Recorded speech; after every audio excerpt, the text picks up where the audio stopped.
परमात्मा और काल की एक बार परमेश्वर ने बताया कि हमारी काल के साथ वार्ता हुई थी, इसने मुझे चापलूसी करके वचनबद्ध कर लिया था कि 3 युगों में जीव, जब परमात्मा ने कहा था कि मैं नीचे के लोकों में जाके तेरी वास्तविकता बताऊंगा सभी प्राणियों को कि तू भगवान नहीं है, तू काल है, इनको खाता है, इसलिए तो इनको जन्मता और मारता है, पैदा करवाता और मारता है, असली भगवान कोई और है, वहां जाने का तरीका मैं बताऊंगा, ऐसा गुप्त मंत्र मैं लेकर आया हूं।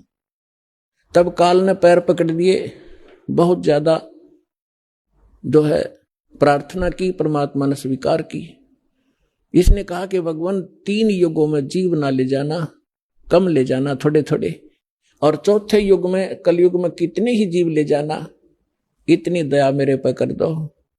परमात्मा को भी पता था कि सतयुग त्रेता द्वापर में ये जीव गणे दुखी नहीं होते और इनकी पूर्व जन्म की बैटरी चार्ज होती है, उस प्रहार उसी से ये सुखी होते हैं। और ये सोच रहे होते हैं हम राम और कृष्ण की भक्ति कर रहे हैं, शायद इसी से सुखी हैं, तो इसलिए ये मेरे ज्ञान को स्वीकार नहीं कर पाएंगे। मालिक को मालूम था, तो इसलिए मालिक ने कहा था परमात्मा ने कि भाई ठीक है, चौथा युग जब कलयुग आई तब हम अपना अंश पठाई और काल फंद छूटे नरलोई सकल सृष्टि परवानिक हुई। परमात्मा ने कहा था जब कलयुग के अंदर मैं अपना दास भेजूंगा और फिर ये काल के सब बंधन छूटेंगे और सारा विश्व मानव शरीरधारी प्राणी और साथ में जो मनुष्य, जो पशु पक्षी हैं, वो भी मनुष्य धारण करेंगे और वो सभी परमात्मा की भक्त नाम लेंगे। सकल सृष्टि परवानिक हुई, परवानिक माने विकसित होंगे। और कहते हैं कलयुग बीते 5500 पाचा, तब ये वचन मेरा होगा सच्चा।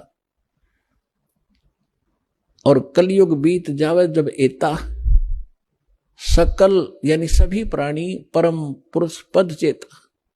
600 वर्ष पहले मालिक की वाणी में लिखा हुआ है, कबीर वाणी में, सच्चिदानंद घन ब्रह्म की वाणी में, यानी सूक्ष्म वेद में, उस तत्व ज्ञान में लिखा है, परमात्मा ने बोला था, धर्मदास जी लिखा था, उसमें कहा है कि जब चौथा युग जब कलयुग आई तब हम अपना अंश पठाई और काल फंद छूटे नरलोई, नर नारी सभी का काल का फंद छूटेगा। जो इसने जकड़ रखा है, मूर्ख बना रखा है, बस इतना ही सीमित कर दिया, ये तेरा बेटा है या तेरी बेटी है, ये तेरी कार या तेरी कोठी है, 1 मिनट में मृत्यु हो जा, छोड़ बेटा, अब ये सब मेरी है, तू गधा बन।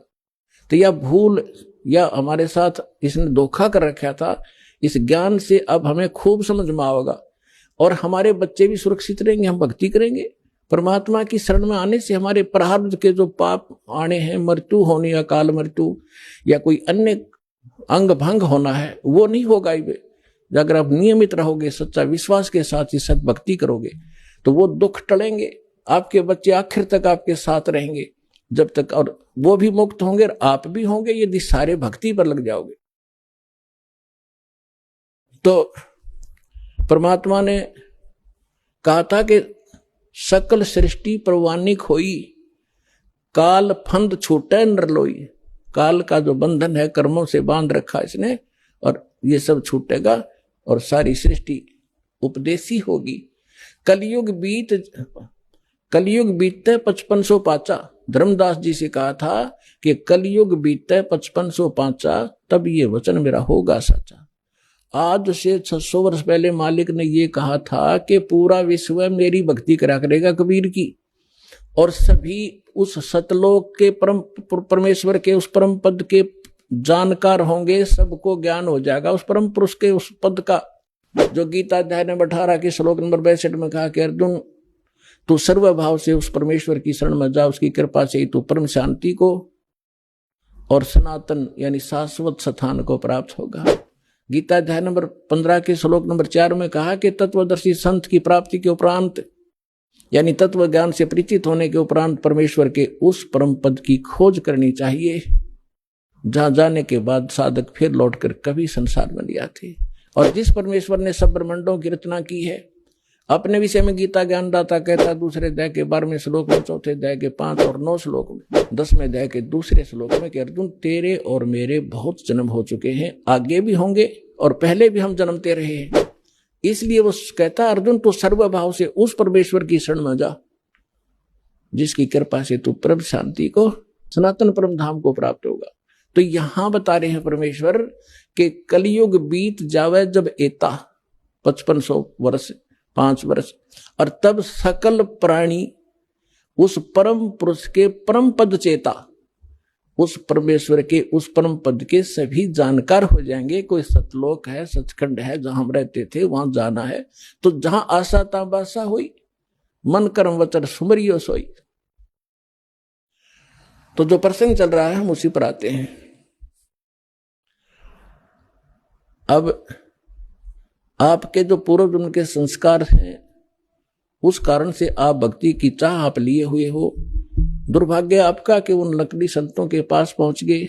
तो परमात्मा ने कहा था कि जब कलयुग 5505 बीत जाएगा, उसमें सभी पंथ और सभी जितने भी मजहब अपना उनके धर्म गुरु, वर्तमान गुरु जो भी ज्ञान रखते हैं वो सब सुना चुके होंगे, उनकी बहुत बड़ी पुस्तकें बन चुकी होंगी। उसके बाद मेरा दास जाएगा और उन्हीं सदग्रंथों को, जिन सदग्रंथों पर प्रत्येक मानव आधारित है, जो भी जिस मजहब धर्म से संबंध रखता है, उन्हीं से यथार्थ ज्ञान उनके रूबरू करेगा। उसके लिए परमात्मा ने सबसे पहले आपको ये इंस्ट्रूमेंट बनवाए, प्रोजेक्टर बनवाए, टीवी चैनल बनवाए। दास आपको तो अब समझ में आएगी कि ये क्या हो रहा है, और आपको इतना तो ज्ञान है कि आज से 10-12 वर्ष पहले इनका नामो निशान नहीं था, और पीछे जाओगे तो किधर सोच भी नहीं थी कि ये ऐसे इंस्ट्रूमेंट बनेंगे। यदि मानव बना सकता तो बहुत पहले बना लेता इसको। ये परमात्मा का दिया हुआ ज्ञान बुद्धि है, पूरा विश्व उसके बालक हैं। कहीं से भी इसने किसी क्षेत्र से, पृथ्वी के किसी कोने से भी इंस्ट्रूमेंट किसी भी अपने बच्चे से बनवाया, ये गॉड गिवन माइंड है। मानुष जीव सत्र का ये नहीं बना सकता। ये इसलिए बनवाया दाता ने, पहले आपको शिक्षित किया। अब इस दास का जन्म 1951 में हुआ, तब तक शिक्षा का कोई नामो निशान नहीं था। इक्का दुक्का की तो पढ़ा करता कोई, और उसके बाद एकदम बाढ़ सी आ गई। इतने आकर्षित हुए, कारण कुछ भी बिना, चाहे रोजी रोटी के लिए सबने डिवोट कर दिए अपने बालक। 20-20 वर्ष तक बेटा बेटी पढ़ो पढ़ो, और मालिक ने दया करनी थी कि इसका सदुपयोग करेंगे। फिर ये इंस्ट्रूमेंट आपके सामने है, सदग्रंथ आपके रूबरू कर रहा है दास, और उनका निष्कर्ष निकाल के परमात्मा के ज्ञान से तोल रहा है। तो इस मानुष जीवन का मूल उद्देश्य यही है कि आप भक्ति करके यहां से पीछा छुटवाओ, और जिस परिवार को आप सुखी और धनी देखना चाहते हो वो भी भगवान से ही हुआ करता है। भगवान आपको दोनों काम करेगा, यहां भी सुख देगा और मोक्ष भी मिलेगा। अब ऐसा कौन अनजान होगा जो इस अवसर ने चुकेगा? अब सभी इस बात को स्वीकार करेंगे।